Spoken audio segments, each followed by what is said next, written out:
Imagine this. It's the end of April, you check your Airbnb payouts and one property has sent you $10,000. So you think, great, this place is flying.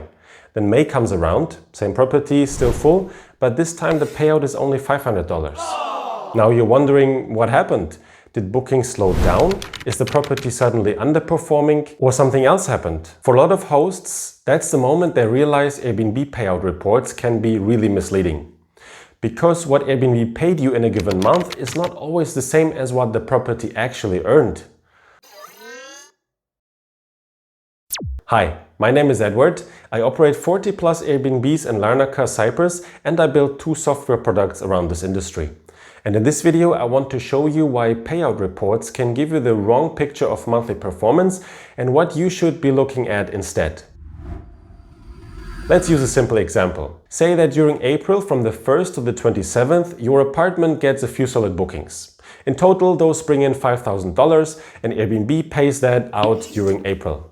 So far, everything feels normal. Then on April 28, a guest books the apartment for a full month. Great reservation. The booking is worth another $5,000 and Airbnb sends that payout quickly enough that it lands before April ends. So now when you look at your April payout report, the one apartment shows $10,000. And that's where the problem starts. Because if you're using payouts to judge performance, April looks incredible. You might think this property had a really amazing month. Then you open May, the apartment is still occupied and also the calendar looks healthy. Operationally, nothing has changed at all. But your payout report shows only $500 for this month. It feels like a shock in the beginning. So April looks amazing, May looks terrible, and it feels like the business suddenly fell apart. But that's not what happened. What actually happened is much simpler. The payout report showed you when Airbnb sent money. It did not show you when the property earned that revenue, and that difference matters a lot. Now, I know that's an extreme example, and with 1 or 2 listings, most hosts catch on fairly quickly. But growth changes that. Once you're managing 5 or 10 properties, tracking gets messy fast. So, a lot of hosts fall back on the easiest number they can see, which is the money hitting the bank account. And they start treating that like profit or performance. That's the trap. And the bigger you get, the more dangerous the trap becomes. Because once payment becomes your main view of the business, the numbers can start telling the wrong story. A long stay gets paid out at month end. A reimbursement lands in the wrong month. A booking starts near the end of one month, even though most of the stay belongs to the next one. And suddenly your reports are not really showing performance anymore. They're showing timing.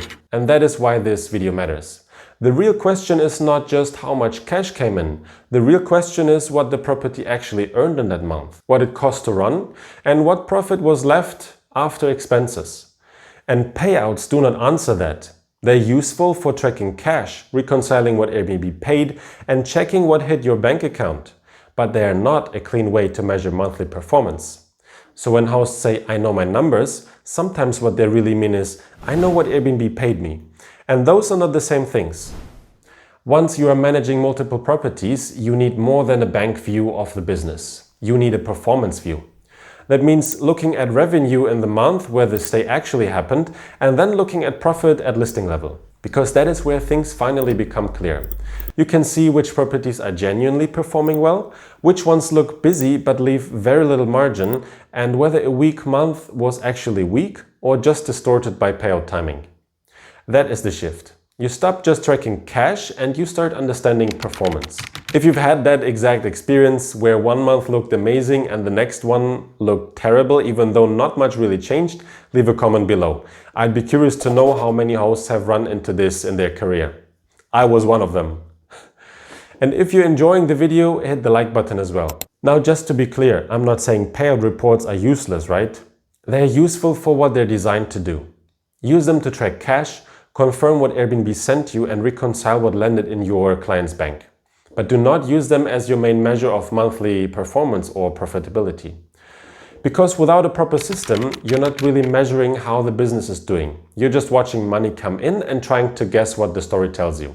Alright, thanks for watching this video. If you enjoyed the video, hit the like button. I share a lot of financial insights around Airbnb based on real experience as a host. So if you want more content like that, make sure to subscribe and I see you in the next one.